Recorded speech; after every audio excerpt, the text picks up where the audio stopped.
السلام عليكم، اللهم صل وسلم وبارك على سيدنا محمد. ليمونك يا حلوة هاتيه من على الشجرة بسرعة ويلا خليه. تمام، النهارده كده معانا ليمون جمعينه من الشجر، بسم الله ما شاء الله.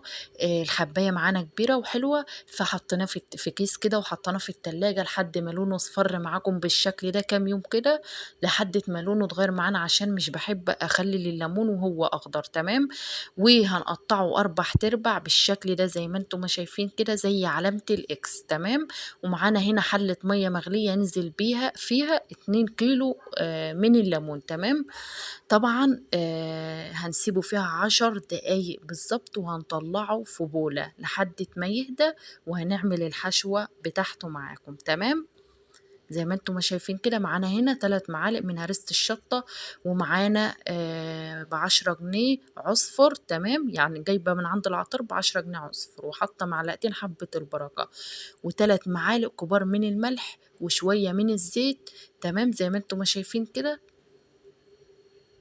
هنقلبه كويس جدا، ومعانا هنا جزر. دي كده الحشوة بتاعت الليمون المحشي معانا. تمام، بسم الله ما شاء الله خلطة. ودي كانت الخلطة معانا. تمام، طبعا سيبناه لحد ما هدي خالص، وهنحشيه بالشكل ده كده. هنفتحه ونحط شوية من الحشوة اللي احنا عملناها الخلطة دي في قلب الليمونة. تمام، هنرص هكذا ليمونة جنب ليمونة زي ما انتم ما شايفين. ومعانا هنا شوية من المية اللي احنا سلقنا فيها الأول.